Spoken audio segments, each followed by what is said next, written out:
Sekdi. Oh ya, saya mohon maaf. Bisa saya sampaikan mungkin Pak, memang Pak Andi, yang pertama terima kasih atas kemudian rekan-rekan dari Banteng Pemuda Demokrat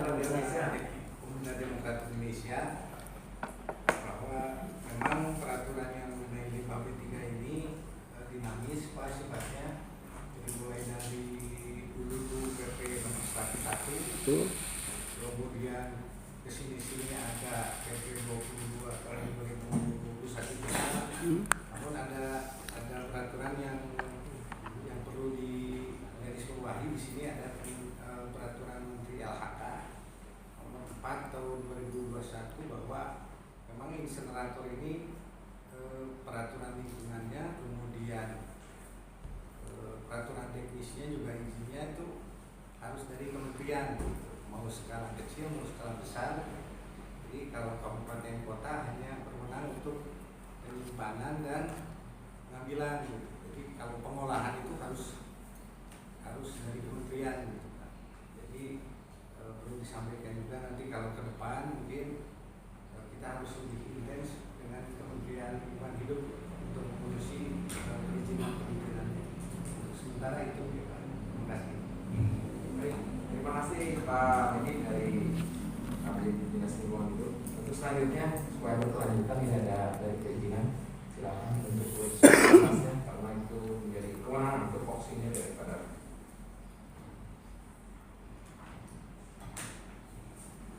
Terima kasih Pak Pimpinan. Assalamualaikum warahmatullahi wabarakatuh. Waalaikumsalam warahmatullahi wabarakatuh. Yang saya hormati Pak Pimpinan, Bapak, kemudian Pak Kadis dari Kesehatan, teman-teman yang hadir dari Pemuda Demokrat.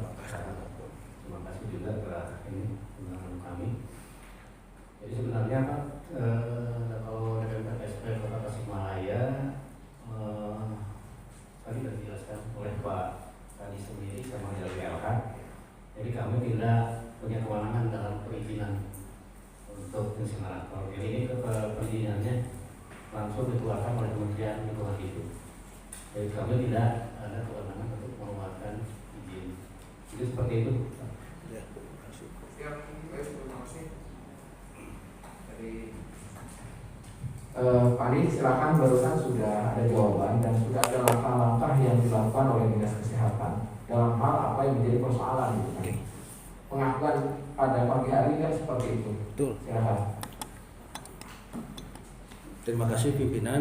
Tapi ini jangan sampai ada naktirikan. Satpol PP belum ada tanggapan karena soalnya Satpol PP kan lebih tahu sebetulnya. Dari dulu juga tahu tidak ada izinnya. Gimana nih menurut Satpol PP? Kebetulan lagi PPNS. Silakan Pak, saya mau dengar aja dari Bapak gitu. Silakan. Karena kalau melihat ke Perda itu sama loh Pak. Sama dengan undang-undang. Tapi silakan saja Bapak, kan saya mau dengar dari Satpol PP dulu gitu. Pak Satpol PP silakan Pak.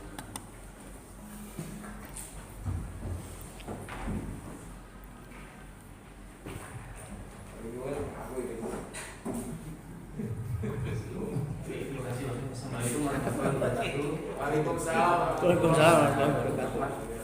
Dari Demokrat dan para PPD yang hadir pada hari ini. Memang perlu saya sampaikan juga bahwasanya tadi disimak daripada dinas terkait itu merupakan kewenangan daripada Kementerian Kesehatan. Namun memang disampaikan bahwa saya pernah di sana yang mengetahui pada tahun 2017 pada saat itu saya jadi kepala BPD TPA. Memang ada kegiatan, namun sudah berhenti ya 2015 Pak ya.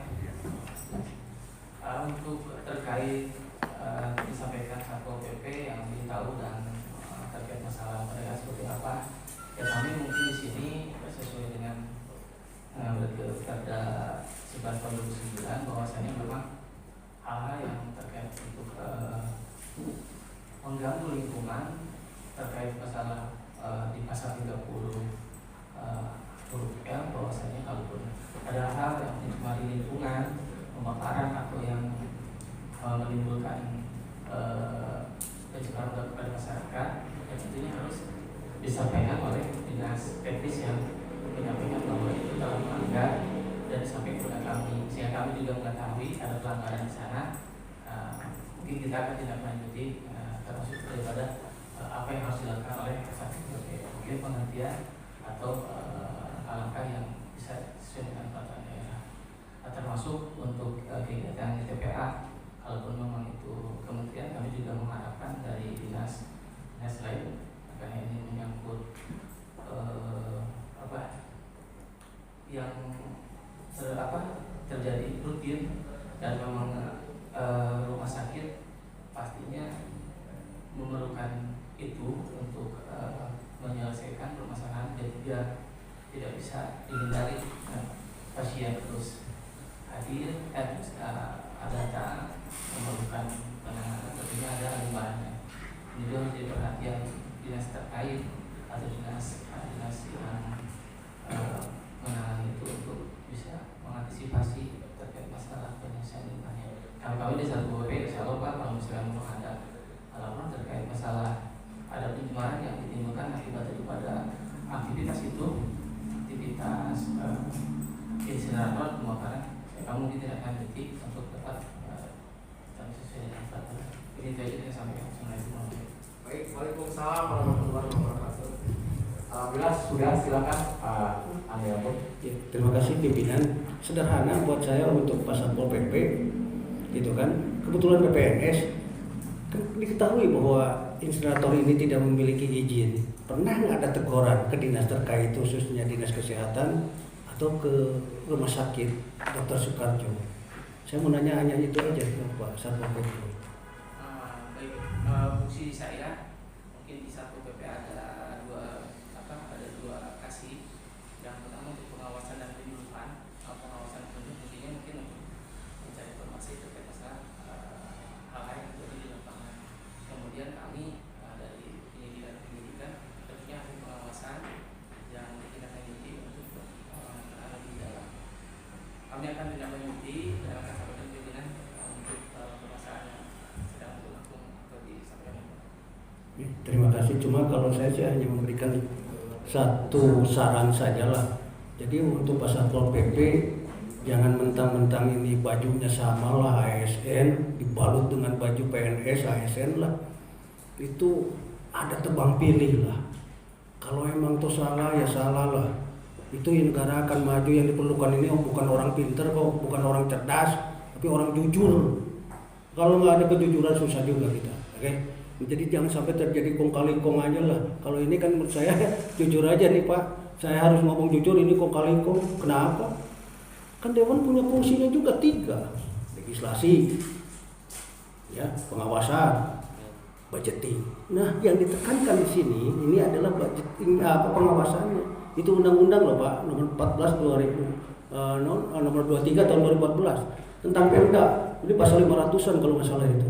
Itu disebutkan udah jelas itu. Nah, makanya kami tidak menuduh siapa Bapak, karena emang kalau emang dia juga Bapak belum hadir saat itu 2013, Bapak pimpinan mungkin, yang lain mah iya. Jadi nanyanya kepada yang lain, tapi kan kolektif kolegial gitu kan. Nah, itu jadi pembelajaran buat kita semua. Kenapa? Ini jangan sampai terulang lagi. Harusnya pemerintahan ini memberikan contoh terbaik buat masyarakatnya. Nah, kalau pemerintahnya seperti ini, ya kacau balau, ya gimana masyarakatnya. Jadi kalau kami umpamanya sering melakukan pembangkangan terhadap pemerintah Kota Tasikmalaya, harus koreksi dulu di pemerintah Kota Tasikmalaya. Kenapa masyarakat kami seperti ini? Misalnya kepala daerah, ketua DPRD dengan anggotanya semuanya, termasuk ASN-nya. Nah, kalau memberikan contoh yang tidak baik seperti ini, ya jangan salahkan kami, gitu kan? Ya mungkin dari segi negatifnya, baguslah Kang, katanya kenapa? Ya silaturahmi terus berjalan, koreksi pemerintah, tapi bukan begitu juga kalau kami masih banyak jalan yang menuju ke sana untuk perbaikan yang lebih bagus, maksudnya peningkatan kesehatan, masih banyak di kita. Seperti apa dan gimananya gitu kan, masih banyak, belum lagi lah tetek bengek yang ada di Kota Tasikmalaya. Nah itu pimpinan, mungkin kita gini janji tadi pimpinan kita hanya 15 menit di sini. Saya itu tadi udah 15 menit. Satu, kita meminta yang sumber dari semua ini, hasil dari lapangan kepada pimpinan gitu kan. Ya, seperti biasa kami minta dari ditandatangani oleh Pak Ketua DPRD-nya atas laporan dari sidak di lapangan kita sekarang ini. Itu aja pimpinan. Terima kasih. Mari kita, kalau menurut saya, kalau kita berangkat ke lokasi gimana pimpinan? Baik. Setuju pimpinan. Ya, terima kasih pimpinan. Baik, mohon izin karena di sini ada Pak Bagas dari Komisi 4 dan ada Pak Mas dari Komisi 3, kami memberikan waktu kepada beliau. Silakan Pak Bagas. Terima kasih pimpinan. Assalamualaikum warahmatullahi wabarakatuh. Waalaikumsalam warahmatullahi wabarakatuh. Sebenarnya mengenai di lapangan kita udah sering lah ya ke TPA. Kita tahu kondisinya.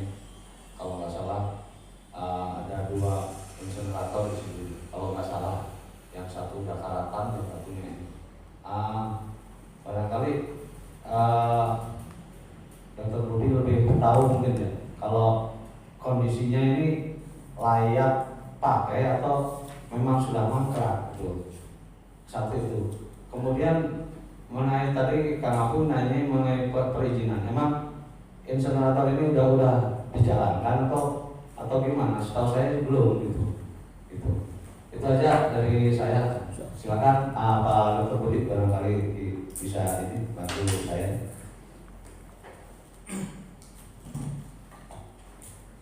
Terima kasih Pak kesempatannya. Sebelumnya mohon maaf, memang saya kesini itu tadi mendampingi Pak Kadis sebagai PLT itu, dan terus terang memang saya sendiri di wilayah pelayanan belum menguasai permasalahan terkait dengan ini Pak.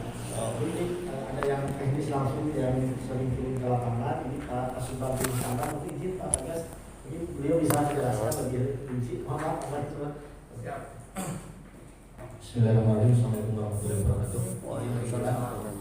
Yang saya hormati Direktur dengan Perwadir, rekan-rekan sahabat saya dari Pemuda Demokrat, Kang Andi, perwakilan dari tiap-tiap SKPD yang ada di sini. Mungkin ini sedikit menjelaskan ya mengenai insenerator yang ada di TPH Cianjur. Itu yang pertama, proses pengadaan alatnya itu tahun 2013. Itu anggarannya dari DHK dan DLI. Itu sebesar kalau nggak salah 1, sekian. Nah, dari sesudah selesai ada tersedianya alat tersebut, itu ada proses tahapan yang namanya tes commissioning. Itu uji fungsi dan uji kelengkapan administrasi berupa dokumen-dokumen. Nah, kebetulan 2013 saya belum masuk ke RSUD. Saya masuk ke RSUD 2019 pertengahan. Tapi karena itu waktu dulu IPA itu di bawah sekretariat, khususnya di rumah tangga, saya secara langsung berkomunikasi dengan rekan-rekan IPA. Nah, sesudah itu 2013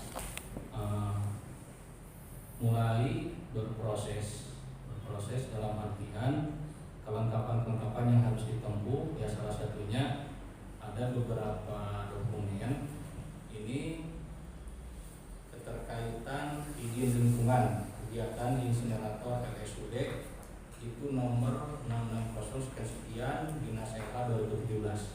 Yang pertama. Yang kedua, rekomendasi UKL-UPL kegiatan insinerator itu 26 Mei 2017. Terus yang ketiga, izin pengelolaan limbah bahan berbahaya dan beracun itu dari kantor LH gitu tahun 2016. Terus lagi ini izin pengelolaan limbah tahun 2016 dari kantor LH. Jadi sudah ditempuh proses kelengkapan untuk keluarnya izin operasional alat itu dari tahun 2016 sampai tahun 2017. Nah, cuma dari 2014-2015 sudah melakukan tescom itu di fungsi dan kelengkapan dan coba mengoperasionalkan alat. Ini informasi dari rekan-rekan IPAL. Nah, dalam prosesnya itu berjalan apa yang disampaikan dari pihak KPP, tetapi itu ada sedikit kendala keterkaitan alat insinerator itu. Ada beberapa tambahan kelengkapan kayak cerobong asap, pipa dan lain-lain itu yang harus betul-betul diperbaiki mengacu ke peraturan, karena ada standarnya kan di untuk cerobong kalau nggak salah itu minimal 14 meter. Terus pipa-pipa yang lain juga ada standarnya. Nah terakhir itu berhenti 2015 kegiatan itu karena izin operasional belum keluar dari pihak Kementerian LH. Nah 2016 waktu PLT Direktur Tubuh Dokter ini mencoba menindaklanjuti keterkaitan izin operasional insinerator. Itu dilakukan 15 September 2016. Jadi ada langkah-langkah kami sudah tempuh. Terakhir ini 2016 waktu PLT Direktur Dokter ini sudah menempuh ke Kementerian LH. Tapi sampai hari ini belum ada tindak lanjutnya karena kelengkapan dokumen yang diminta oleh Kementerian LH sudah kami penuhi.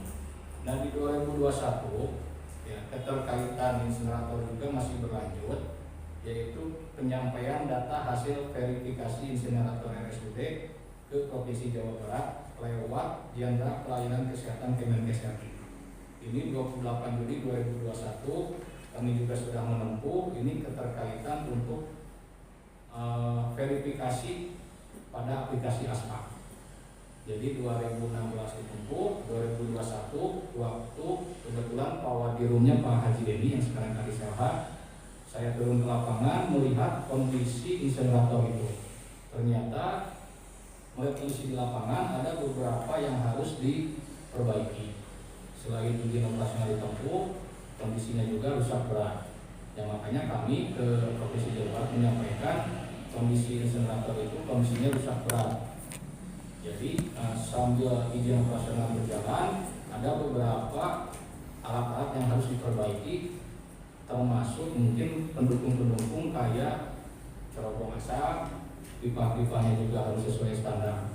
Itu mungkin sedikit penjelasan yang saya sampaikan. Mudah-mudahan Kang Adi dengan rekan-rekan bisa memahami dan alangkah baiknya mungkin bisa ditindaklanjuti dengan proses lapangan. Terima kasih. Sebentar Pak Heru. Emang insinerator ini sudah difungsikan? Apa ya setahu saya kan mangkrak itu di situ. Saya emang nggak tahu kalau sudah difungsikan. Emang itu terakhir berhenti itu kalau nggak salah 2015. Jadi nggak pernah dipakai lagi karena kondisi insineratornya rusak. Dan selain itu juga pendukung-pendukung kayak pipa, cerobong itu sudah karatan dan harus ada pergantian. Itu mungkin Pak Pimpinan. Pimpinan sebentar nih, kami akan menanyakan dulu. Itu kan 2013 Pak. Nah kenapa izinnya itu rekomendasinya keluar 2016? Kan logika sederhana saya begini, itu mau sholat sama aja tuh Pak. Itu kan sudah aneh teman gitu. Namun yang bangunan itu adalah bangunan jadah. Udah nanti helak, buka anak, karena kami juga. Nah itulah bangunan itu. Jadi non jadah ilegal, mau bahasa keren ngomong gitu. Kalau emang bicara ke sana, itu kan persoalannya. Nah kami minta sekarang ini kan kenapa harus ada tindakan yang nyata? Kenapa? Ini limbah B3 yang kita nih, yang lebih penting itu Bapak. Karena kenapa? Kalau tidak diatur, itu yang akan mencemari lingkungan itu. Kita nggak tahu kok penyebaran lingkungannya kayak apa juga nggak tahu, gitu kan? Gitu. Udah masalah. Kalau sampai shopping lah, karena itu limbah kebanyakan domestik yang mengatakan. Tapi ini untuk limbah B3, makanya kami minta juga tadi pimpinan mendingan ke sana saja. Karena kenapa di sana akan terlihat ABCD-nya gitu kan. Ya perlu dibongkar, cuma kita minta juga ke sana semuanya harus prokes. Dikhawatirkan itu aja. Ya, terima kasih pimpinan. Baik, terima kasih. Sesuai dengan permintaan dari Pemuda Indonesia, bahwasanya kita akan berlokasi untuk langsung gitu ya. Persoalan barusan sudah dijawab oleh bagian terkait.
kepada semua pihak bahwasanya insinerator milik RSUD Dr. Soekarjo yang tanpa izin dari Kementerian Lingkungan Hidup gitu kan. Seusai audensi tanggal 29 bulan Desember 2021 yaitu ditemukannya insinerator tanpa izin. Yang kedua juga kebetulan ditemukannya limbah B3 bahan beracun dan berbahaya, yaitu adanya limbah yang emang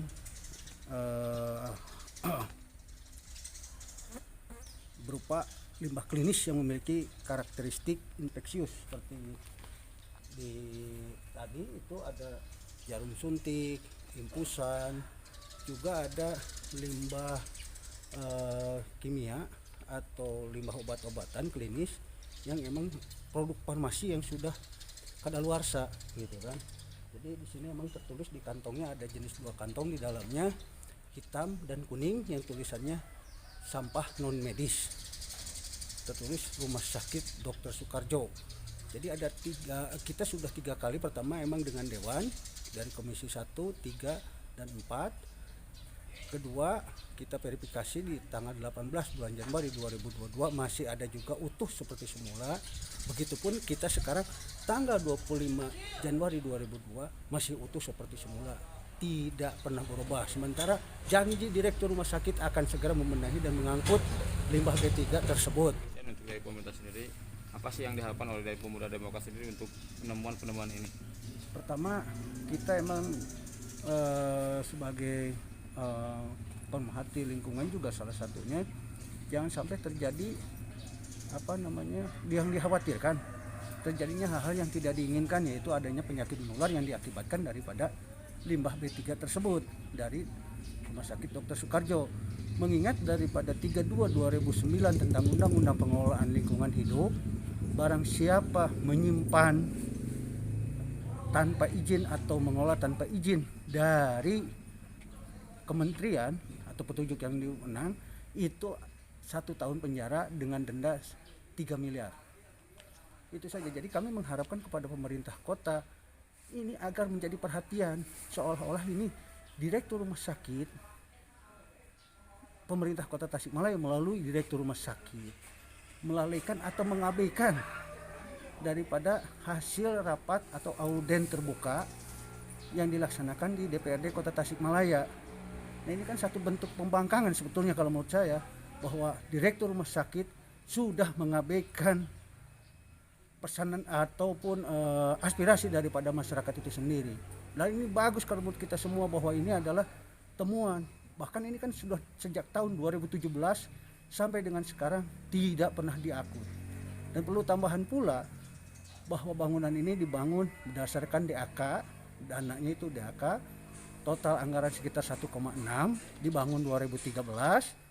Sementara izin ataupun rekomnya itu baru dibuat tahun 2016. Kita akan melaporkan sesuai dengan undang-undang bahwa masyarakat berhak untuk melaporkan ketika ada temuan ini.